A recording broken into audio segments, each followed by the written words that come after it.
I just finished the Final Fantasy XVI demo, and I thought I'd share my thoughts coming from someone who hasn't played much Final Fantasy and until recently never really played Japanese-style RPGs.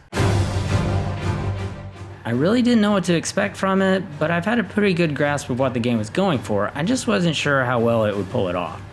First of all, wow, this thing is epic. It's packed with story, it has top-notch voice acting, and it really sells the new combat system. It's really two demos in one. You get to play the first hour and a half or so of the game, and then there's also the challenge level that I think was made specifically for this demo. The prologue sets up the story, it eases you into the combat gently, and then the challenge mode gives you a taste of what combat is going to be like later in the game.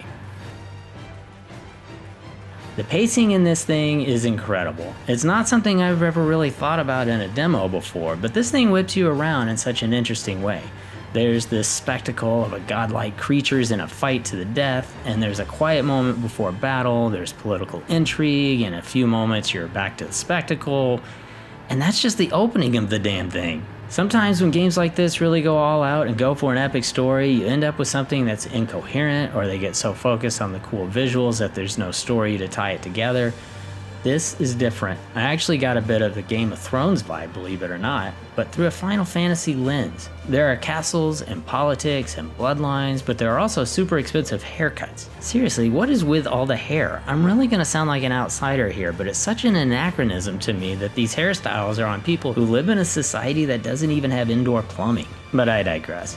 The demo introduces you to a bunch of characters, you get a good feel for the world and the stakes, and the story has hooks. It's like watching the first few episodes of a new show or something. I mean, it's literally like watching a new show because there's about an hour's worth of cutscenes here. But I already care about the hero, I want to see what he has to go through, and I feel like he has been through a lot in just the few hours I've had with the game. The prologue eases you into the new combat system, and I think it's done in a way that would be accessible to newer gamers. Like, even the camera was a little clunky. It sort of reminded me of the PS2 era games that assumed you didn't know how to use a thumbstick while moving around. You get a taste of the combat in the prologue, but once this part's done, you unlock what's called the Icon Challenge mode.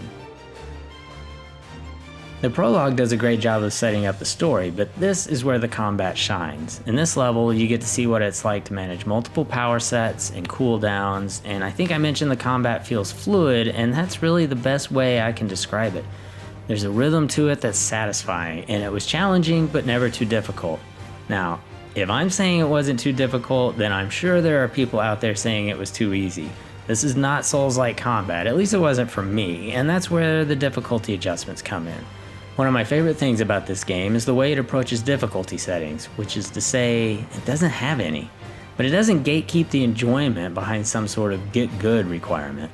Like I said, this game feels somewhat friendly to newer gamers in general, so it does something that's really interesting. There are in-game items that can simplify the combat. I was given a ring somewhere along the way that slowed down time and gave me an on-screen prompt when I needed to dodge, and it made the combat much more enjoyable. If that's too easy for you, just don't equip the ring. The game doesn't care. There's a story to be told here and enemies to slay, so you just do you and figure out what works best. It's a pretty cool way to adjust the challenge level, and I love it. This is hands down the best demo I've ever played.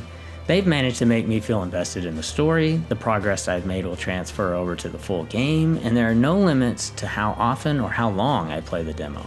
And I really want to know what happens next. I know you can't judge a full game on just a prologue and a challenge mode, but there's no doubt in my mind now, I'm gonna love this game.